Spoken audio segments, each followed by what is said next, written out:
Welcome to the SEC on CBS post-game report. Hakeem Dermish here with two-time Super Bowl champ Bryant McFadden as Ole Miss scores 31 points at one stretch to beat LSU 31-17, continues to roll here in the SEC. Just one loss on their schedule thus far to Alabama. Up next, a tough test against Auburn, but a great outing from Matt Corral. Had 5 incompletions in this game as Ole Miss wins it 31-17, improving to 6-1. And you consider what Matt Corral did last year against LSU, 7 turnovers. In this one, 18-23, 185 yards passing, 2 total touchdowns. He was not fully healthy coming to this game, banged up, and Ole Miss takes care of business. 31-17, the final from Oxford. Let's get right to the site. Welcome the man who called this game, Brad Nessler. Ole Miss scoring 31 straight points, aided by some key third down conversions, Brad. There was some thought that the Rebels would be tired and spent after last week's emotional win against Tennessee. Instead, they take care of business at home. What did you see from Ole Miss in this game? A lot of grit, Hakeem. You know, their quarterback is, as he goes, I think this whole team goes.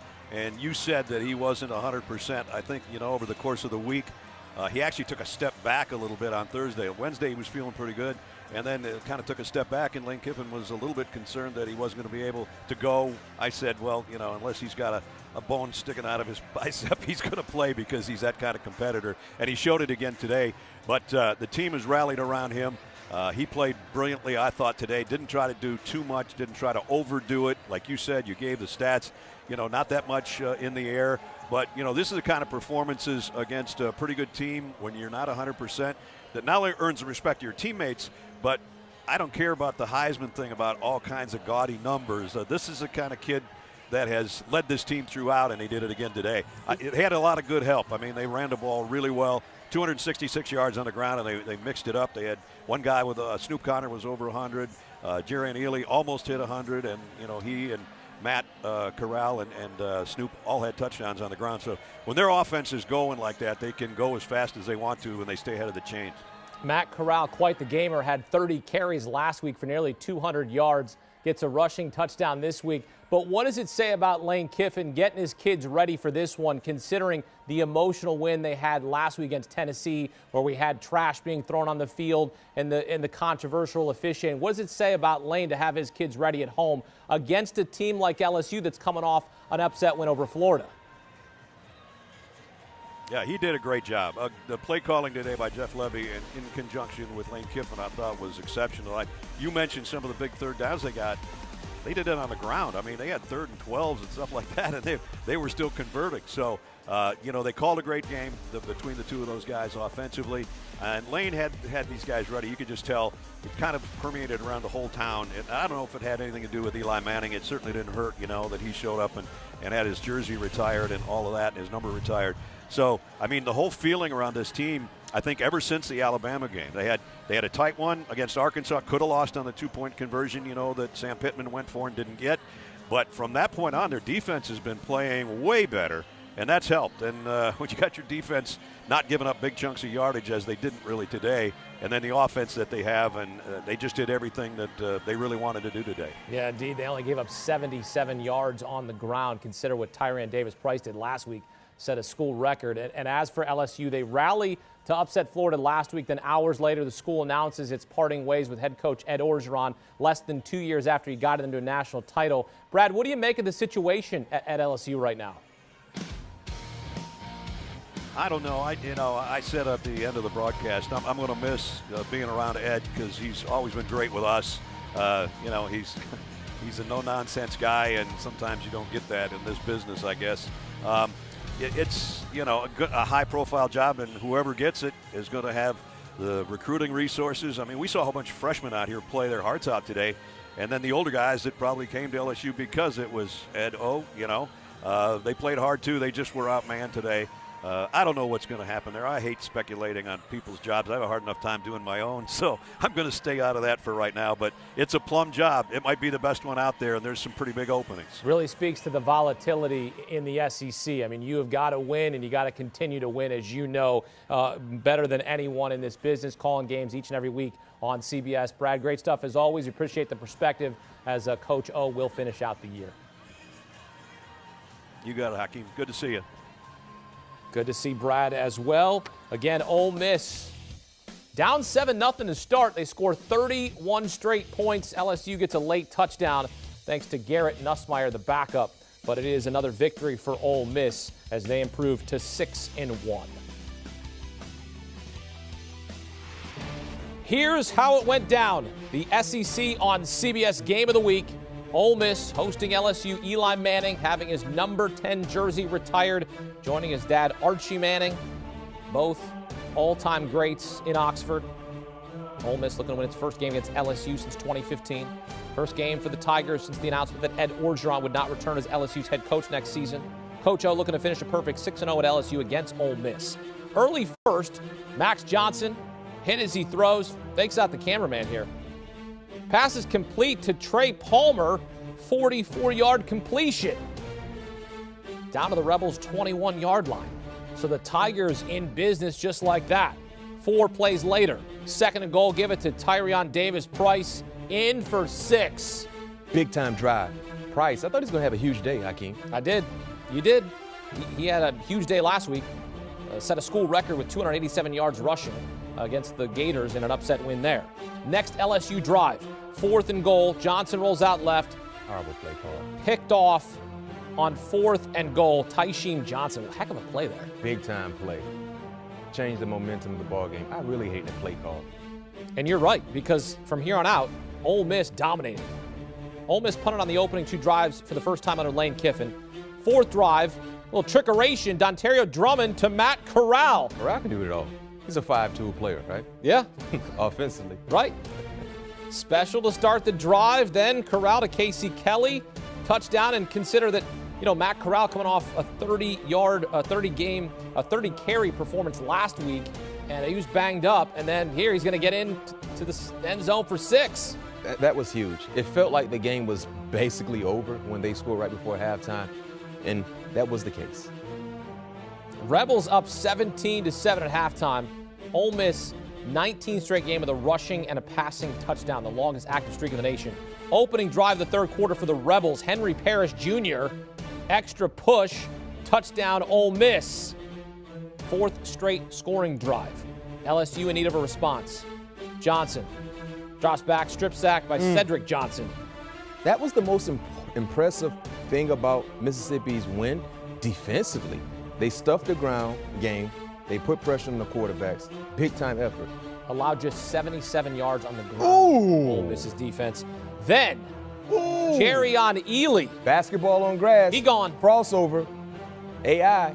Yeah, he I used to gone. do that in the court, by the way. That was on 3rd and 12. Nice crossover. Ole Miss wins it 31-17. Matt Corral had 7 turnovers in this game last year. On this day, 18 of 23, 185 yards passing, 2 total touchdowns, no turnovers, plays clean football, and again, banged up coming into this game. Ran the ball 30 times for nearly 200 yards last week in their victory over Tennessee. A wild game there. Then he comes back, takes care of business at home, and they win at 31-17. Matt Corral post-game with our Jamie Erdahl. Matt, you ran the ball 30 times last week. You looked a little stiff today. How much of a battle was it out there? It wasn't until the shot wore off. But, no, it was good. It was good. A lot of people did what they had to do to get this win. A lot of people stepped up, defensively stepped up, running back room, O-line. Second, there were some guys banged up on the O-line, had to get some rotation, and they stepped up. That is all for that. That is all them. Especially as a quarterback. On a day like today, was there extra buzz at being Eli Manning Day? No, but it was definitely cool to have him in our presence, definitely. You had a moment with your coach there at the end. What does Lane say to you after a win like that? He wanted the dramatic finishing of me limping off, but I didn't want that. Hey, it was good for TV. Yeah. Good. Congratulations. Go get better. Thank you. Matt Corral continues his Heisman campaign. Meantime, LSU continues to struggle. They are now 4-4 on the season, and these are, look at the worst records following a BCS college football title through 18 games. LSU won a national title just 2 years ago, and since then they are 9-9.